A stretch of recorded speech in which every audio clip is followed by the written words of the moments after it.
So ended Saturn, and the god of the sea, sophist and sage, from no Athenian grove, but cogitation in his watery shades, arose, and with rocks not oozy, and began in murmurs, which his first endeavouring tongue caught infant-like from the far-foamed sands.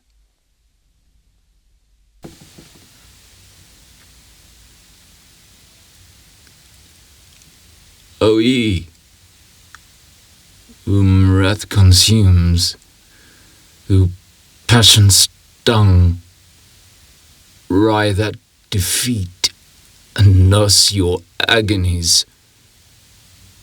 Shut up your senses, stifle up your ears.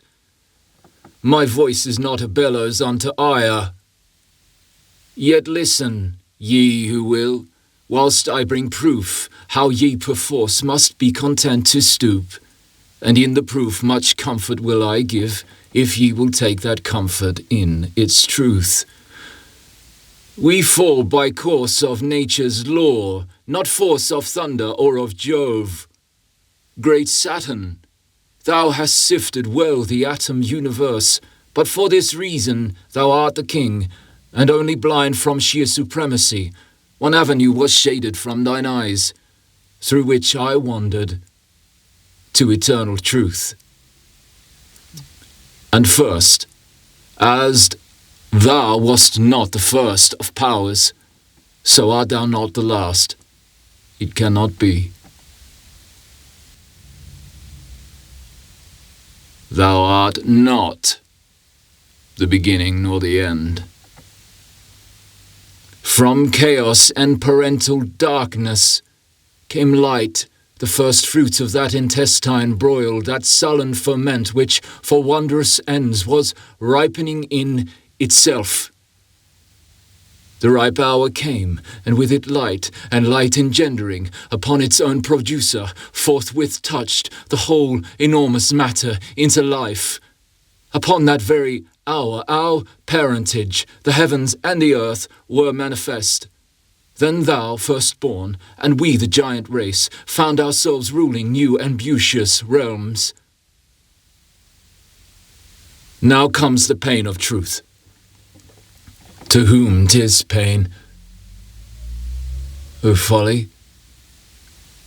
For to bear all naked truths, and to envisage circumstance all calm, that is the top of sovereignty. Mark well.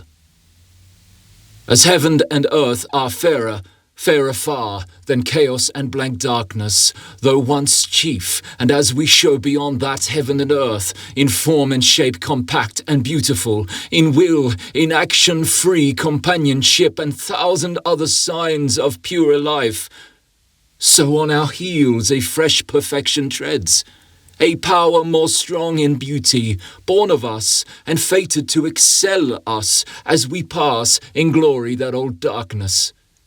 Nor are we thereby more conquered than by us the rule of shapeless chaos. Say, doth the dull soil quarrel with the proud forests it hath fed, and feedeth still, more comely than itself? Can it deny the chiefdom of green groves? Or shall the tree be envious of the dove, because it cooeth and hath snowy wings, to wander wherewithal and find its joys? We are such forest trees, and our fair boughs have bred forth not pale solitary doves, but eagles golden feathered, who do tower above us in their beauty, and must reign in right thereof, for 'tis the eternal law that first in beauty should be first in might. Yea, by that law another race may drive our conquerors to mourn as we do now. Have ye beheld the young god of the seas, my dispossessor? Have ye seen his face?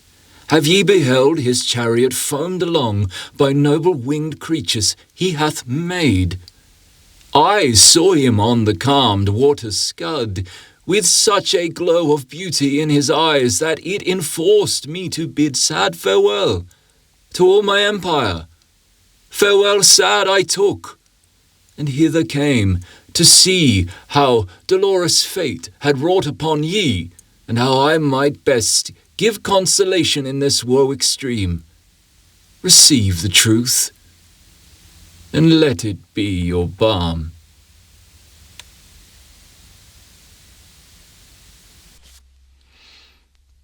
Whether through posed conviction or disdain, they guarded silence when Oceanus left murmuring, what deepest thought can tell? But so it was. None answered for a space, save one, whom none regarded, Clymene. And yet she answered not, only complained, with hectic lips and eyes uplooking mild, thus wording timidly among the fierce. O Father, I am here the simplest voice, and all my knowledge is that joy is gone, and this thing, woe, crept in among our hearts, there to remain forever, as I fear. I would not boast of evil if I thought so weak a creature could turn off the help which, by just right, should come of mighty gods. Yet let me tell my sorrow, let me tell of what I heard, and how it made me weep, and know that we had parted from all hope. I stood upon a shore, a pleasant shore, where a sweet clime was breathed from a land of fragrance, quietness, and trees and flowers.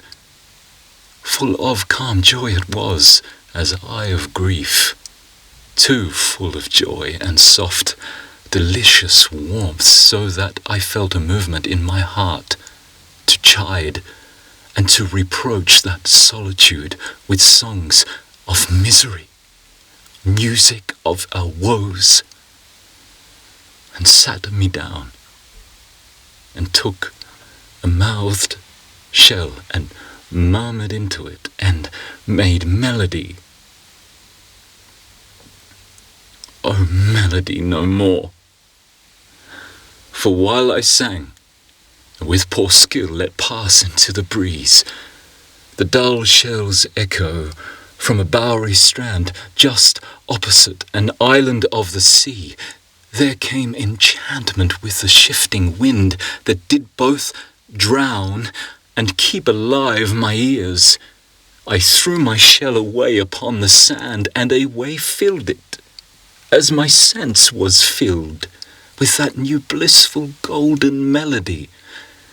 A living death was in each gush of sounds, each family of rapturous, hurried notes that fell, one after one, yet all at once, like pearl beads dropping sudden from their string, and then another strain, each like a dove leaving its olive perch with music winged instead of silent plumes, to hover round my head and make me sick of joy and grief at once.